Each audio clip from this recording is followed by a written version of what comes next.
Stock మార్కెట్లో డబ్బులు invest చేయడంపై అనుమానాలున్నాయా? ఈ వెబినార్ ద్వారా క్లారిఫై చేసుకోండి. For details contact 9154156708. Hi hello నమస్తే, welcome back to our channel. ఈరోజు మనతో ఉన్నారు సర్టిఫైడ్ ఫైనాన్షియల్ ప్లానర్ అయిన మాధవిరెడ్డి గారు. మ్యామ్తో మాట్లాడదాం. ముఖ్యంగా ఇన్ఫ్లేషన్ అనే దాని ప్రకారం చూసుకున్నట్లయితే ఇన్ ఫ్యూచర్ మనం ఫైనాన్షియల్గా ఎలా రెడీ అవ్వాలి, ఖర్చులు ఎంత పెరగబోతున్నాయి, ఫర్ ఎగ్జాంపుల్ హైదరాబాద్లో ఉండే వాళ్ళు రెంట్ ఇన్ ఫ్యూచర్ ఎంత ఉండబోతుంది, దానికి తగ్గట్టు మీరు ఎలా ప్రిపేర్ అవ్వాలనేది ఈరోజు ఎపిసోడ్లో తెలుసుకుందాం. Hi ma'am. నమస్తే అండి. మ్యామ్, నా చిన్నప్పుడు పాల ప్యాకెట్ అనేది ఒక సెటిల్ ప్రైస్ ఉండేది. మహా అంటే ఒక 5 రూపాయల నుంచి 8 రూపాయలు. అప్పట్లో హైదరాబాద్ కానీ వేరే ఇంటి రెంట్లు కూడా 5,000 నుంచి 10,000 లోపే మోస్ట్లీ 2 BHKలు. మీకు ఎగ్జాంపుల్ చెప్తున్నాను నేను. రైట్ నో నేను రీసెంట్గా ఇల్లు మారాను, రెంట్ వచ్చేసి 25,000. అవునండి, 2 BHK ఇన్ అంటే హైదరాబాద్. నేను దీనికి ఒక పాయింట్ యాడ్ చేస్తానండి. అప్పట్లో ఇన్ఫ్లేషన్ అంటే ఒక 1 కిలో రైస్ కానీ లేకపోతే ఒక రెంట్ కానీ ఏదైనా పెరగడానికి ఒక 3 years పట్టేది. అవును, డబుల్ అవ్వడానికి కానీ లేకపోతే ఒక సర్టెన్ చాలా మంత్స్ వరకు అదే ప్రైస్ ఉండేది. ఇప్పుడు డిఫరెన్స్ ఏంటంటే మంత్ కి మారిపోతుంది. ఈ మంత్ కి వెళ్ళిన ప్రైస్ నెక్స్ట్ మంత్ ఉండట్లేదు. అంటే అలానే ఇప్పుడు మనం ఒక హౌస్ హోల్డ్ బిల్ తీసుకెళ్ళాం అనుకోండి, రేషన్ కానీ ఏదైనా తీసుకుందాం అంటే ఈ మంత్ ఒక బిల్లు అవే మళ్ళీ అదే లిస్ట్, కానీ బిల్లు మాత్రం చాలా పెరుగుతూ వస్తుంది. అది చాలా వరీసమ్ అనే చెప్పొచ్చు అండి. మరి ఇలా ఖర్చులు పెరిగిపోతున్న ఈ టైంలో ఫైనాన్షియల్గా మనం ఎలా సెక్యూర్ అవ్వాలి, ఎలా మనం ఇన్కమ్ జనరేట్ చేసుకోవాలి, ముఖ్యంగా ఇంకో 20 ఏళ్ళు వచ్చేటప్పటికి మనం ఫైనాన్షియల్గా సెక్యూర్ అవడానికి ఒక మంచి ఇన్కమ్ కార్పస్ ఎలా బిల్డ్ చేసుకోవాలి? సో అందరికీ ఏంటంటేనండి, ఒక ఇన్కమ్ వచ్చేటప్పుడు అంటే ఒక సర్టెన్ ఏజ్లో ఈ ఏదైతే ఈ ఫేజ్ ఉంటుందో దాన్ని మర్చిపోతున్నారు అనమాట. అంటే ఇది ఎంత ఇంపార్టెంట్ అనేది. So by the time you reach 35 అప్పుడు రియలైజ్ అవుతున్నారు.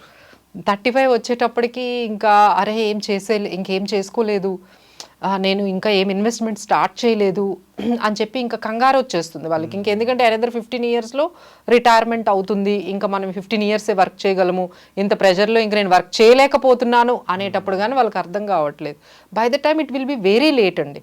సో మేము చెప్పేది ఏంటంటే యాజ్ సూన్ యాజ్ మీరు ఏదైనా ఒక ఇన్కమ్ అనేది స్టార్ట్ చేస్తే ఫస్ట్ ఫైనాన్షియల్ డిసిప్లిన్ ఏంటంటే మీకు ఇన్కమ్ ఎంతన్నా రానియండి 20% సేవ్ చేయాలి. మీకు ఇన్కమ్ 20,000 ఉంటే 20% అంటే 4,000 చేయాల్సిందే. సో మేడం అది చాలా కష్టం అండి, అసలు 20,000తోనే బ్రతకలేకపోతున్నాం, మీరేమో 16,000లోనే మీరు బ్రతకమండి అంటే మేమేం చెప్తామంటే ముందు సేవింగ్స్ పక్కన పెట్టేసి ఆ 16,000లో ఎంత వీలైతే అంతే ఉండండి. ఎందుకంటే కష్టం అండి లేకపోతే, otherwise it will be like మీకు 1 lakh వచ్చినా మీకు సేవింగ్స్ కనపడదు. Again you will complain the same, madam 1 lakh కూడా సరిపోవట్లేదు అని. సో ఈ సరిపోవడం లేదు అనేది మీకు ఎప్పుడైనా ఉంటుంది ఈ కన్స్ట్రెంట్. సో మనం ఏం చేసినా సరే ముందు మన లైఫ్ కోసం మన సెక్యూరిటీ కోసం ఒక 20%, ఎందుకంటే మార్నింగ్ నుంచి ఈవినింగ్ వరకు కష్టపడుతున్నాం అండి. సో కష్టపడేది ఎందుకు? మన ఫ్యూచర్లో మనకి ఒక టైంలో ఇన్కమ్ ఆగిపోయినా మనకి మన లైఫ్ సెక్యూర్డ్గా ఉండాలి అనే ఎవరైనా ఇంత ఎక్కువగా కష్టపడుతూ ఉంటారు. సో చాలామంది ఇదే కంప్లైంట్ అండి, నేను ఒక 10 years జాబ్ చేశాను, వెనక్కి చూసుకుంటే అసలు ఏం మిగలలేదు. సో 10 years ఏం చేశాను, ఇంత కష్టపడ్డాను, రోజు వెళ్ళాను, రోజు ఆఫీస్కి వెళ్ళాను, రోజు వచ్చాను, మార్నింగ్ నుంచి ఈవినింగ్ వరకు 12 hours వర్క్ చేశాను, 18 hours వర్క్ చేశాను, but what I have done is nothing. So ఇలాంటి సిచ్యువేషన్ మీకు రాకూడదు.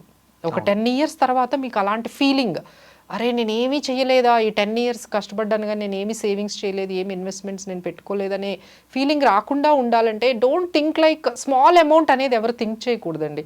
అరే ఈ 2,000లో ఏమవుతుంది, 4,000లో ఏమవుతుంది, ముందు అది వదిలేయాలి.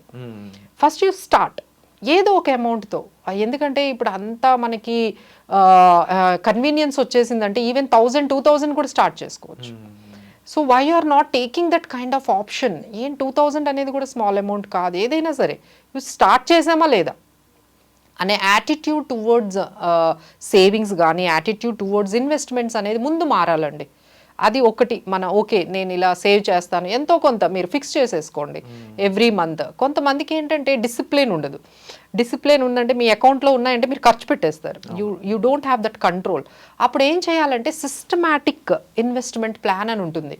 అంటే మీకు ఇష్టం ఉన్నా లేకపోయినా మంత్ 5th వచ్చేటప్పటికి ఆ 4,000 కట్ అయిపోతుంది. ఇక హ్యాపీ కదా.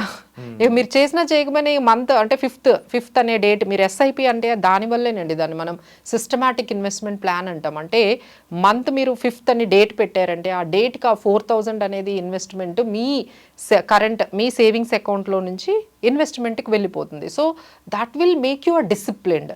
అంటే మ్యామ్ ఇప్పుడు మనం చూస్తున్న ఇన్ఫ్లేషన్ అనేది ఇన్ ఫ్యూచర్ లో ఏ విధంగా గ్రో అవబోతున్న దాని గురించి మాట్లాడుకుంటూ ఉన్నాం. ఈ ఎస్ఐపి అనేది దీన్ని ఏ విధంగా బీట్ చేస్తుంది? ఇప్పుడు ఇన్ఫ్లేషన్ అంటే ఖర్చులు పెరుగుతున్నాయి, ఇక్కడ మీరు 4,000 చెప్తున్నారు, బట్ ఇన్ లాంగ్ జర్నీ ఇందులో వర్కౌట్ అయ్యే ఫార్ములా కాంపౌండింగ్ ఏదో ఎలా వర్కౌట్? సో ఫస్ట్ మనం ఆలోచించాల్సింది ఏంటంటే ఈ ఇన్వెస్ట్మెంట్ జర్నీ ఏదైతే మనం స్టార్ట్ చేస్తామో మీరు ఎక్కడైనా ఇన్వెస్ట్మెంట్ చేయండి మినిమం 15% రావాలి అనేది మీరు పెట్టుకోవాలి. సో ఇక్కడ చేస్తున్న సెకండ్ అంటే ఫస్ట్ మిస్టేక్ ఎక్కడ ఆగిపోతున్నారు అంటే అసలు సేవింగ్స్ దగ్గరే రావట్లేదు. 100 పీపుల్లో మనం తీసుకుంటే 90% పీపుల్ అసలు సేవింగ్సే లేవు. 10% పీపుల్ మాత్రమే కొంచెం కష్టపడి ఏదో సేవింగ్స్ అనేవి చేస్తున్నారు. సో ఆ స్టేజ్కి ముందు మనం తీసుకొచ్చేసిన తర్వాత ఓకే ఫస్ట్ స్టేజ్ మీరు సక్సెస్ఫుల్గా కంప్లీట్ చేసి ఏదో ఒక ఎంతో కొంత అమౌంట్ అంటే మీ ఇన్కమ్ ఏదైతే అవ్వనియండి అందులో 20% అనే సిచ్యువేషన్కి మిమ్మల్ని మీరు తీసుకురావడమే ఫస్ట్ ఛాలెంజ్.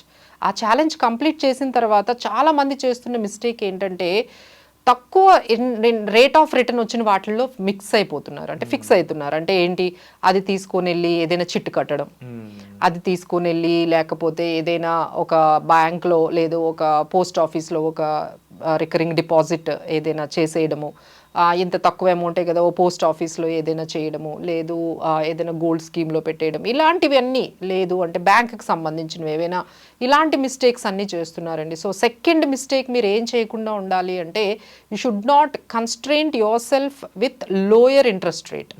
లేదు అంటే కొంతమంది ఏం చేస్తారు ఒక ఇన్సూరెన్స్ పాలసీ తీసుకుంటారు.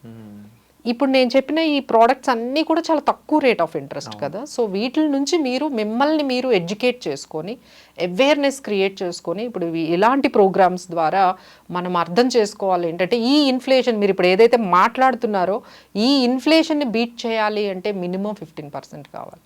ఎందుకంటే ఇన్ఫ్లేషన్ అది 10% పెరుగుతుంది. అంటే ఇన్ఫ్లేషన్ అంటే చాలా మందికి డిఫరెన్స్ అర్థం కావట్లేదండి. అంటే ఇన్ఫ్లేషన్ అంటే ఏంటంటే మన ఫ్రూట్స్ వెజిటబుల్స్ లేకపోతే బయటకు వెళ్ళే లేకపోతే ఏవైనా మనం తెచ్చుకునే ఈ సరుకులు ఇది కాదండి, లైఫ్ స్టైల్ ఇన్ఫ్లేషన్. ఈ డిఫరెన్స్ అనేది మనకు అర్థం కావాలి. సో మనం ఒక షాప్కి వెళ్ళి ఎవ్రీ మంత్ కొంటే వీటికి చాలా తక్కువ అమౌంటే అవుతుంది, 2,000-3,000 4,000 అవుతుంది. మీ లైఫ్ స్టైల్ ఎక్స్పెన్సెస్ అంటే ఏంటి, మీరు యూస్ చేసే క్రీమ్స్ కానీ ఇవన్నీ మీరు చూడండి దీని బిల్లు 70% ఉంటుంది. మీరు మామూలుగా ఇంటికి ఖర్చు పెట్టుకునేవి ఈ డైలీ ఫుడ్ కానీ సంబంధించినవన్నీ చాలా తక్కువ ఉంటాయి. అంటే మన ఎక్స్పెండిచర్ అంతా కూడా లైఫ్ స్టైల్ ఎక్స్పెన్సెస్. అంటే మీరు ఆర్డర్ చేసుకునే ఫుడ్ కానీ లేకపోతే మీరు బయటకు వెళ్ళే వీకెండ్ ఎక్స్పెన్సెస్ కానీ మీరు ట్రావెల్ చేసే విధానం కానీ ఇదంతా ఏంటి, this is called life style inflation. House rent గానీ హాస్పిటల్ బిల్స్ గానీ కార్ కొందాం ఇవన్నీ లైఫ్ స్టైల్ అన్ని 10% తో పెరుగుతున్నాయి. సో మనకి ఏంటంటే గవర్నమెంట్ ఏం చెప్తుంది, ఇన్ఫ్లేషన్ 4% అని చెప్తుంది. Do you believe it? No one will agree that 4% అయినా ఇన్ఫ్లేషన్ పెరిగి. అదేంటంటే వాళ్ళు ఫుడ్ తర్వాత ఈ రైస్ వీటి గురించి మాట్లాడుతున్నారు, బేసిక్ కమోడిటీస్ గురించి మన నీడ్స్ గురించి మాట్లాడుతున్నారు. కానీ మన లైఫ్ దాంతోనే ఆగిపోదు కదా. కాలంలో అన్లిమిటెడ్ డేటా నెట్ ఉండాలి, అంత ఉండాలి, కార్ ఒకటి ఉండాలి, లేదు అంటే ట్రావెలింగ్ మనకి కంఫర్ట్ జోన్ లోకి వెళ్ళిపోయాం, ఒక ఏసీ కానీ ఇవన్నీ కూడా కంఫర్ట్ జోన్ లోకి వెళ్ళిపోయాం. అంటే that is called our life style has been change. So inflation కి మనం డెఫినేషన్ మార్చాలి. ఇన్ఫ్లేషన్ అంటే only food inflation, vegetables, petrol ఇది కాదండి, అది కమోడిటీ. మన గవర్నమెంట్ చెప్పే ఇన్ఫ్లేషన్ కాదండి, మనం చూడాల్సింది లైఫ్ స్టైల్ ఇన్ఫ్లేషన్. సో ఈ లైఫ్ స్టైల్ ఇన్ఫ్లేషన్ని మీరు బీట్ చేయాలంటే కనీసం ఒక 15% రేట్ ఆఫ్ రిటర్న్ వచ్చిన ఇన్వెస్ట్మెంట్స్ వైపు వెళ్ళాలి. సో 15% రావాలి, ఇలా తక్కువ అమౌంట్తోనే వెళ్ళాలి అంటే మనకి this is the best way. Like SIPs ద్వారా వెళ్ళిపోతే మీరు అన్నట్టుగా కాంపౌండింగ్ అనేది చాలా ఇంపార్టెంట్ అండి. అంటే ఒక పర్సన్ ఈవెన్ ఒక 5,000తో స్టార్ట్ చేసిన బికాజ్ హీ స్టార్టెడ్ ఎట్ 25-30 ఇయర్స్కే స్టార్ట్ చేశారు కాబట్టి he can make crores. But a person starts at 40, even he is saving 50,000 per month. ఈయనేంటి 5,000 చేస్తున్నాడు, బట్ ఈ పర్సన్ లేట్ అయిపోయారు. But now he realized but he can make it 40-50,000, but still he can't make it. Time అనేది అంత time అనేది చాలా difference వస్తుందండి. So అందరికీ మేము చెప్పేది ఏంటంటే తక్కువ అమౌంట్ దీంతో ఏమైపోతుంది, ఏం వండర్స్ అయిపోతుంది. Definitely it will make a wonder అండి. Definitely it will make some difference because of compounding. దీనికే మనం ఇక్కడ ఏంటంటే 7-5-4 అని చెప్పి ఒక పెద్ద ఒక రూల్ ఉంది. ఈ రూల్ గురించి మాట్లాడదాం నెక్స్ట్. ఓకే, మీరు ఇవన్నీ విన్నారు, సేవింగ్స్ చేశారు, ఇన్వెస్ట్మెంట్స్ కూడా పెడుతున్నారు, ఈ ఎస్ఐపిలోనే ఎందులోనో పెడుతున్నారు. బట్ ఫస్ట్ రూల్ ఏంటంటే స్టే ఇన్వెస్టెడ్. మన దగ్గర 90% పీపుల్ అండి ఇవన్నీ వస్తారు, పెడతారు, ఉండరు. So they don't stay. After 3 years తర్వాత 90% people are not continuing for different reasons. ఇది చాలా బిగ్గెస్ట్ మిస్టేక్ చేస్తున్నారండి. అంటే మ్యూచువల్ ఫండ్స్లో పెడుతున్నారు, ఇప్పుడు అవేర్నెస్ వచ్చింది, పెడుతున్నారు, బట్ ఎవరు కంటిన్యూ చేయట్లేదు. ఒక 3 years అవగానే మీకు ఇంకేదో కమిట్మెంట్ వచ్చింది, ఐఎమ్ అనేబుల్ టు కంటిన్యూ అని, లేకపోతే ఆ అమౌంట్ ఏదైతే ఉందో ఇంతవరకు ఈ 3 years మీరు పెట్టింది, నేను ఏదైనా వెకేషన్కి వెళ్ళాలనో లేకపోతే మా ఇంట్లో ఫంక్షన్ ఉందనో, అసలు మీరు పెట్టింది రిటైర్మెంట్ ప్లానింగ్కి. కానీ వీళ్ళు ఏం చేస్తున్నారు, 3 yearsకి నేను ప్లాట్ కొనుక్కుంటా, ఆ అమౌంట్తో నాకు కావాలి, ఆ అమౌంట్తో వెళ్ళి ఆ మొత్తం మనీ అంతా తీసేసి ఓ ప్లాట్ తీసేసుకోవడం, లేకపోతే ఆ మనీ అంతా తీసేసి ఇంట్లో ఫంక్షన్ చేయడం, ఇలాంటివన్నీ. అంటే మనం ఏదైతే గోల్ పెడుతున్నామో దాని వరకు రీచ్ అవ్వకుండా ఒక 3 years 2 yearsలోనే అందరూ వెళ్ళిపోతున్నారండి. సో ఫస్ట్ రూల్, మీరు కాంపౌండింగ్ అనే ఆ బెనిఫిట్ చూడాలి అంటే మీరు 7 years ఉండాలండి. 7 to 8 years ఉండాలి మినిమం. కానీ ఇంత పేషెన్స్ లేదు. ఎందుకంటే now people wanted the quick money. ఏంటి ఎప్పటి నుంచో పెడుతున్నాము ఈ మ్యూచువల్ ఫండ్స్లో, మేడం అలానే చెప్తారు, అసలు ఏం పెరగట్లేదు. అసలు ఆ పెరిగేంత వరకు మీరు ఎక్కడ ఉంటున్నారు?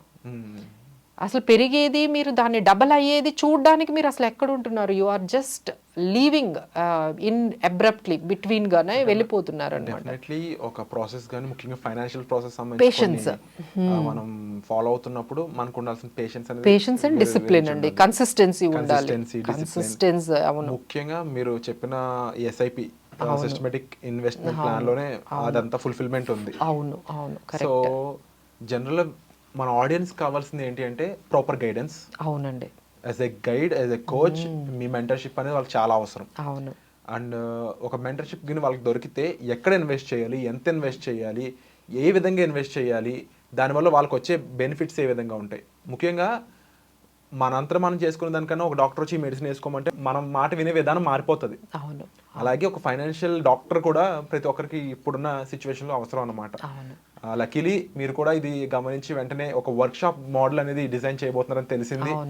సో అది వీళ్ళని త్వరగా జనాల్లోకి తీసుకురావాలని మనస్ఫూర్తిగా కోరుకుంటున్నాను.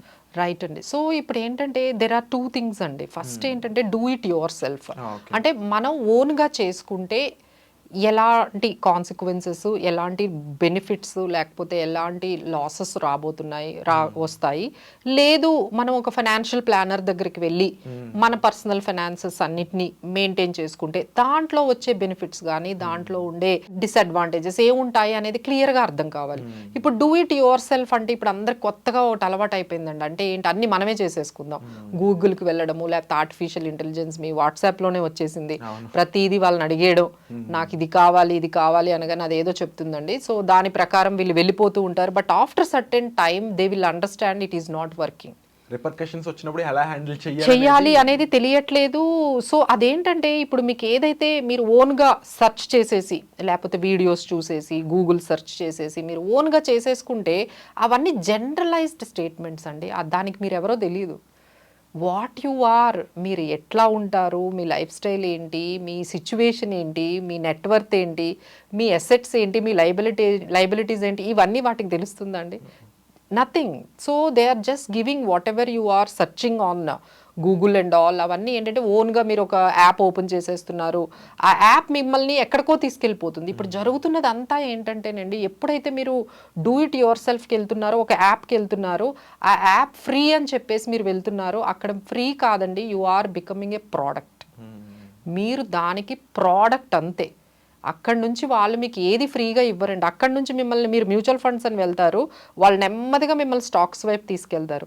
మీరు స్టాక్స్ నుంచి వెళ్ళిన తర్వాత నెమ్మదిగా ట్రేడింగ్లోకి తీసుకెళ్ళిపోతారు. ఆ ట్రేడింగ్ నుంచి ఒక స్కామ్కి వెళ్తారు, అక్కడి నుంచి మొత్తం అయిపోతుంది. So this is the cycle what we are seeing the people who are doing on your own.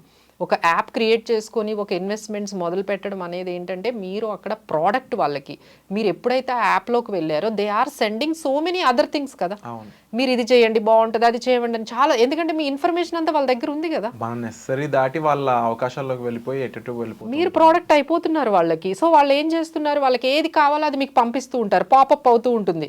ఇదిగో ఇది స్కీమ్ ఉంది మీరు ఇన్వెస్ట్ చేయండి, లేకపోతే ఇది ఒకటి ఉంది ఇన్వెస్ట్ చేయండి అనగానే మీరు వెంటనే దానికి ఈ ఒకసారి కాకపోతే 10 సార్లు పంపిస్తారు. ఎందుకంటే now you are the client for them. But even audience కూడా ముఖ్యంగా తెలుసుకోవాల్సిన విషయం, ఒక సర్టిఫైడ్ ఫైనాన్షియల్ ప్లానర్ అనే వాళ్ళు మన లైఫ్ని ఏ విధంగా గైడ్ చేస్తారు. మోర్ దెన్ మీరు అబ్జర్వ్ చేసిన యాప్స్ కానీ అన్నెసరీ యాడ్స్ కానీ, యాడ్ అనేది ఒక బిజినెస్. సో దానికంటే కూడా ఒక రైట్ మెంటర్షిప్ అనేది మీకు లైఫ్ లాంగ్ హెల్ప్ అవుతుంది. సో హోప్ఫుల్లీ మీరు అంత తొందరలో అందరం కూడా మనం ఆ వర్క్షాప్లో కలుద్దాం. దీనికి సంబంధించిన డీటెయిల్స్ కోసం మీరు డిస్ప్లే అవుతున్న నెంబర్స్ కాల్ చేసి ఇమీడియట్గా ఇన్ఫర్మేషన్ అనేది తెలుసుకోవచ్చు. Thank you so much. Thank you.